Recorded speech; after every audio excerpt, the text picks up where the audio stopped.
Nothing like mambo ya kisiasa. Everything is kisiasa here, including what I've spoken about. We have already shared everything, including the complaints we have had about some 2 officers.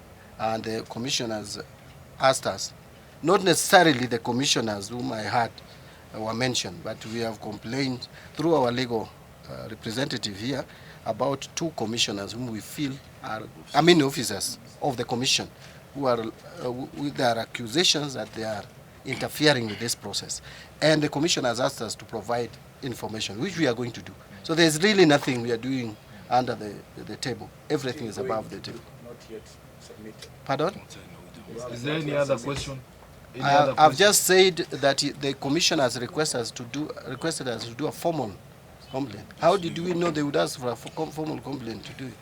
Is there any other question? Yes. Just saying that first, we made a promise yesterday to visit IEBC offices and have a meeting with the commissioners, although we passed the message through the media, and our explanation is simple, that we had already communicated to IEBC earlier in 4 letters which we made available to the media yesterday. Let it be very clear that we did not come here to IEBC in form of a demonstration or a protest, as some media houses have reported it. I think media houses are used to ODM always coming to demonstrate at IEBC offices. Today's meeting was purely meeting between IEBC and the leadership of ODM, the officials of ODM as a political party, a party that has fielded candidates in both in Kibra and 3 other electoral wards where there are by-elections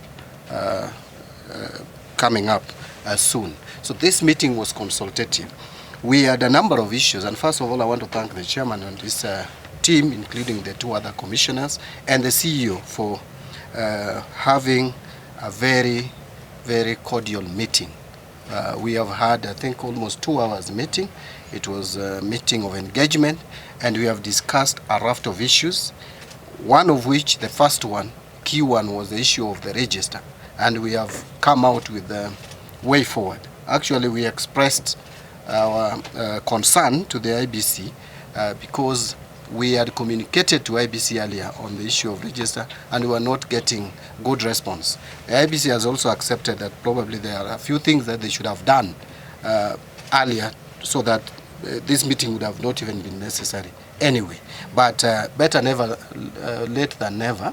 We are here, and we have agreed that the register for 2017 and the additional names, which are coming to about 333 new registered voters from 2017 to the time the registration of voters in Kibra was stopped legally, and then there were about 44 who transferred from outside to the constituency, and about 22 internal transfers from one polling station to the other. That information would be made available to us today, and not just us.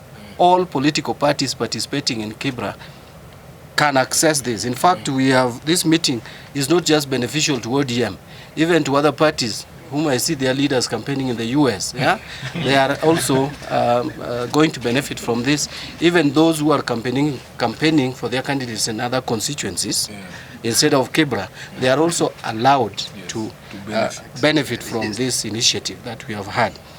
Then the final register, which is being verified and will be approved by, or certified, if I may use the right word, by IEBC, will be availed next week, 18th. As a party will pay for it and will get that register.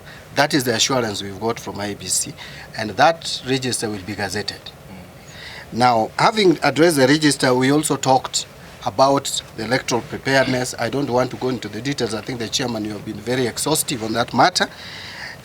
We also touched on issue of ICT. That again you have covered very well. The issue of polling stations, our concerns were that, one, there is no proper communication from IEBC to the voters regarding the change of polling stations for logistical reasons, and we have asked IEBC actually to make communication much better through maybe civic education. They have complained about resource constraints, but we have even suggested to them that they can also put banners indicating exactly where the polling stations have been transferred to assist the voters to understand early enough where they will be required to vote. The last issue that I think we have talked about is regarding the issues of electoral malpractice.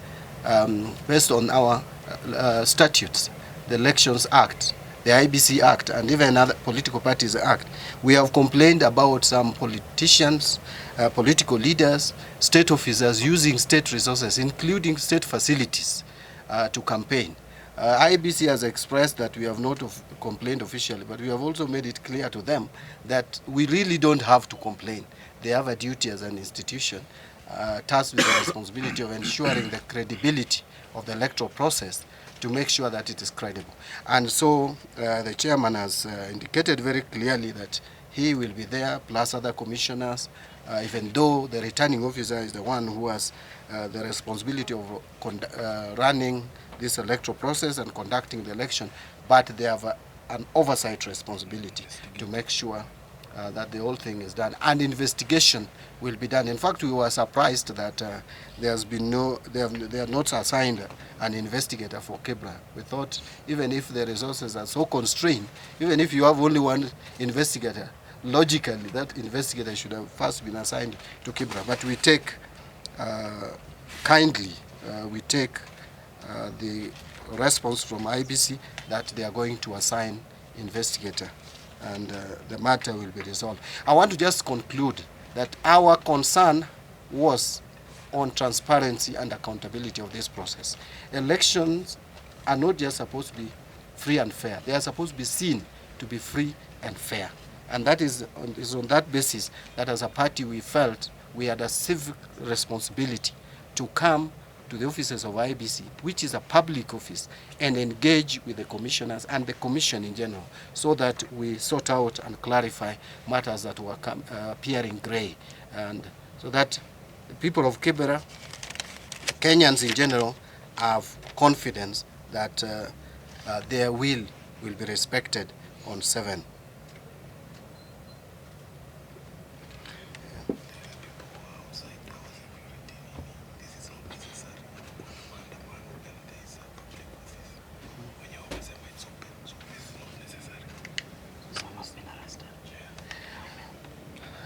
So finally, Chair, I've just been informed that some of our supporters, yes, who probably felt excited because we didn't invite anyone to accompany us, we are confident of coming here alone, but there is nothing that stops any Kenyan from coming to IBC offices. I'm told they have been arrested. I don't know on what grounds. I don't think that is necessary. That needs to be sorted out. So those supporters are allowed to go and enjoy their life as normal Kenyans. They are where they are. Yes, you have.